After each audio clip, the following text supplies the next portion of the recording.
He is waiting. I am good. He is waiting? Oh, yeah. Okay. Who is waiting? I'm confused. Tad? Tad is going to be on. How are we going to do? We're going to have like a three-way? Oh, it looked like a... I know. Make yourself feel pretty? The light is not kind. No. Well, hello. Hello, are you there? There we are. I see you not. Oh, I see you now. Howdy. Hello. Hi. How goes?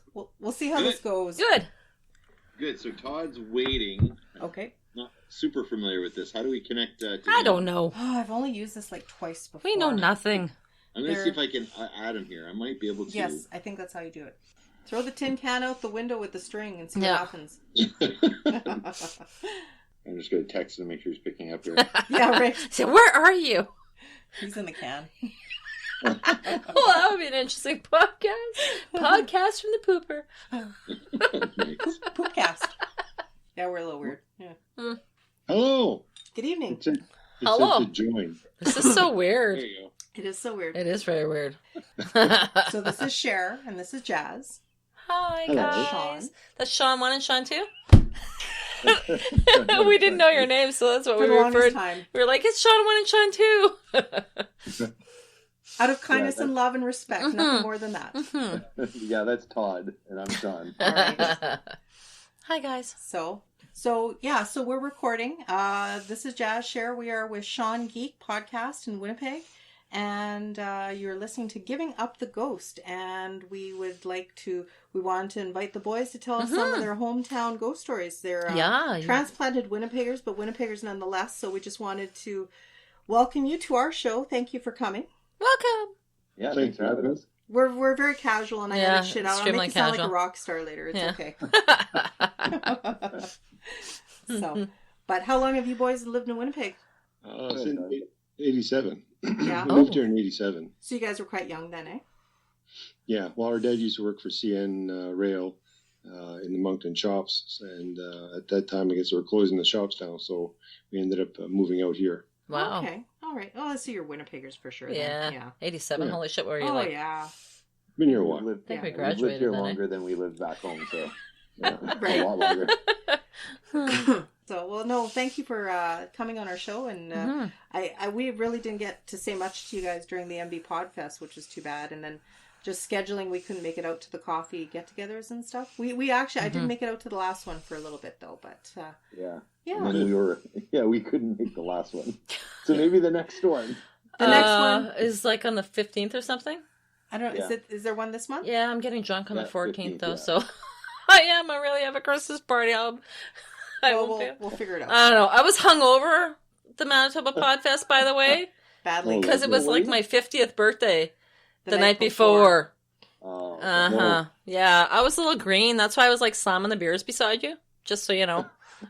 Hair of the dog. Yeah, and, I I had remember to. you saying, I have to go get a beer. Yeah, I really needed a beer badly. Yes.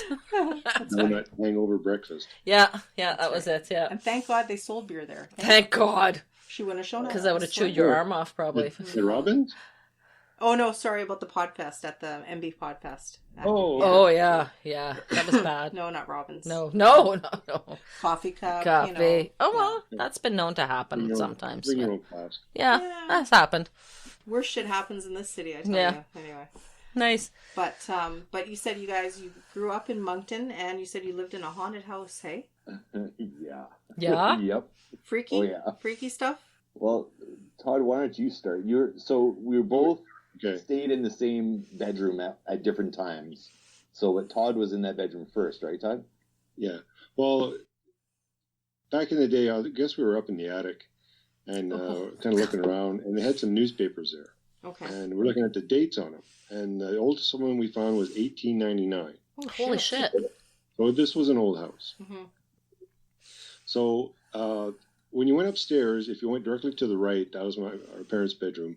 And right across from that was one of the bedrooms. Mm-hmm. So that was the first one that I was in. And I remember in the middle of the night, and this happened maybe 4, 5, maybe 6 times. Oh. I'd wake up and I'd look in the doorway and I'd see an actual figure. Oh shit! In the door, and in, like that wispy white see-through type of thing. Mm-hmm. And of course, I'm young, so I'm burying my head in the under the blankets, and I'm yelling, "Mom, Mom!" And she'd come out and I said, "Well, what's the matter?" I said, "Just ghost at the door type thing." And this happened a few times, and there was different versions of it. That was one of them. The other one was I'd wake up and I'd look around the bed, and it looked like old farmers. Oh. They were just kind of looking down on me, and then of course I'd bury myself under the blankets again, and Mom. Yeah, no kidding. Would it have been a farming area though at all? What's that? Would it have been a farming area there at all though, where you were? Like, Yeah, we lived in the country. Okay. Much, and it was all farms. We had horses and cows and chickens at one point too. Mm-hmm. So yeah. So that was my story and things that I had seen. And it was only within the last, how many years? I never even knew that Sean had seen all this also. Oh, you didn't tell each other.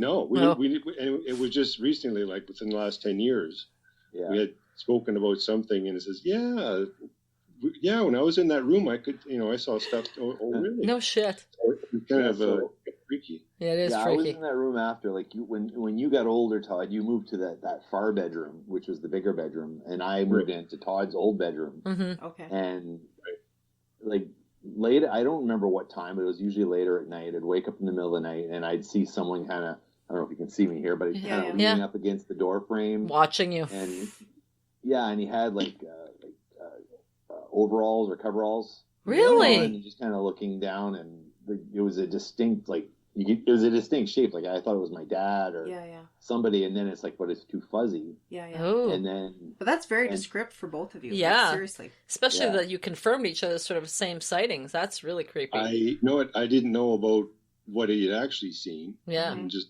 finding that out now. I didn't really know there was someone leaning up against the door. Oh yeah, no. That's and that was all the time too. I'd hide under the covers as well. And then I would ask my mom, or our mom, like, I saw something, and she's like, "Oh, you just have an overactive imagination." Oh, yeah. But, years later, like in the last 10 years, my mom said, "Oh, we knew you saw stuff. We just didn't want you to know that you saw stuff." Well, especially since the brothers already said, "Hey, I've seen some shit," right? Yeah, there's something going on. Yeah. And did your parents ever did they ever after the fact say, "Yeah, we saw stuff too"? Like, did they ever confirm? I remember. Mom told me stuff. Yeah. She had mentioned.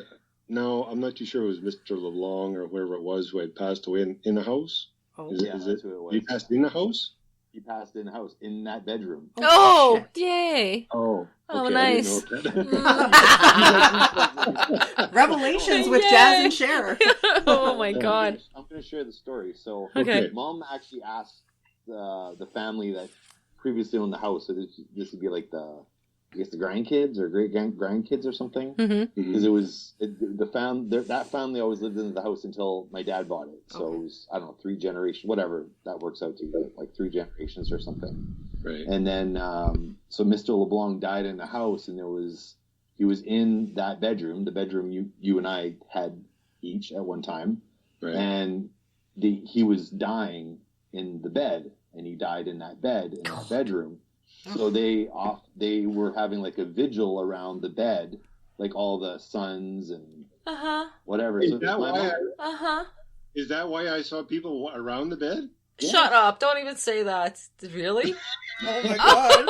So Mom found this out. They said, well, when the grandfather passed, or great grandfather, whatever it was, when Mr. LeBlanc passed, he was dying for I don't know an amount of time, and he was bedridden, and they held a vigil around the bed. So oh my God! That's shit. I thought you knew that, Todd. I didn't know that part, and I could never link. Okay. I thought you knew that one. Yay! Because those people are dead by then now too. No, I'm just no, they're all watching them. It might have been actually. Yeah, if it was that old, yeah. When they were going around, I remember. I think it was on my left side. It was an old guy with a hat on, but it was like an old, not a cowboy hat, but just kind of a farmer's hat. Straw? Farmer. Straw hat. Yeah, kind of a farmer's hat. And there was multiple people. There was like a couple of older people, a couple of younger kids. It was just like all the way around, which was kind of weird. That's freaky. You really have that vivid memory about that? Yeah, really? Mom said they... Oh, wow. Wow. That's creepy as shit. Mm-hmm. But there was also, like, they also found stuff in the walls, too. I don't know if you remember, Todd. They found some love letters that were buried in the walls, too. Yeah. Dad did some renovations. They found some... I mean, there was a lot of, like, keepsakes within that house, I think. It was just... There's a lot of beans in the walls. I don't know what that was all about. Was that for insulation? Yeah, insulation. In the old days, a lot of times they would use like old newspapers and anything they could just to kind of straw and stuff as insulation. So that makes sense. Okay. Yeah, movie posters and shit. Yeah. Because back then it just was nothing, right? Yeah. So there's only a lot of horse hair and oh, that's creepy. Lots. The witch's like hair. Hair. I remember banging up all taking over all the nails out of the slats. And then we use them in the fireplace. Yeah. God. What else did you see in your room? That was the common thing. Oh, but the other thing too, there'd be noises at night.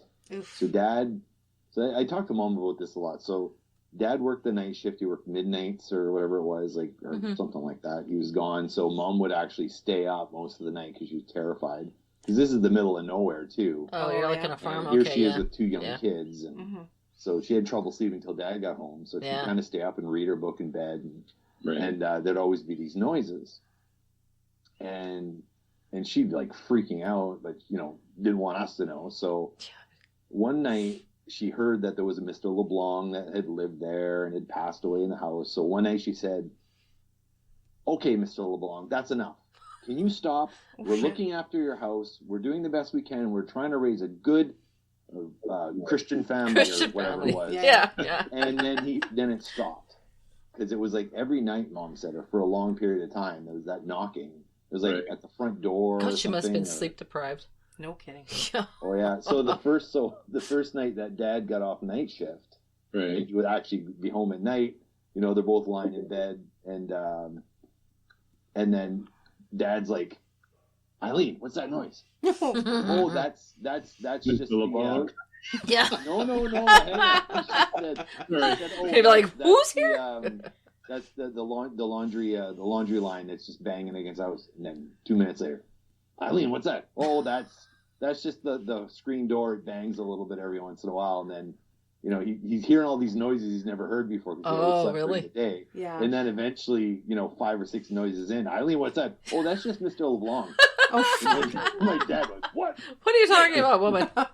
What's wrong with you?" Yeah. Wow. Good on her. Yeah. Yeah. The old lady, like the notes that Mom had found on the wall, she said she had contacted someone in the family who found, I guess, the woman who had lived there. Oh. Which were they were love letters, is what they were. Right. To her late husband. So my mom had gotten in contact with her and asked her if she wanted them back. Right. So she was quite surprised. I guess she had offered Mom money that she wouldn't accept it. And she said, no, this is your keepsakes. This is yours. Like this is so she was very, very grateful that she had gotten those. Cool. Wow. Did you read them? Were they steamy? Yeah. How sexy were love letters back then? I wouldn't have read them anyway. Yeah, that's true too, right? Yeah. I just helped tear down the walls when we were putting up other stuff. So. Very cool. That is cool. Yeah, there's a lot of keepsakes in those walls too, and I remember there being like little, I don't know, little things to put soap on, like kind of little like dainty kind of, I don't know, like handkerchief kind of things, or what? Or well, like little soap holders and little little like trinkets like that, like looked like they were gifts or something. Oh.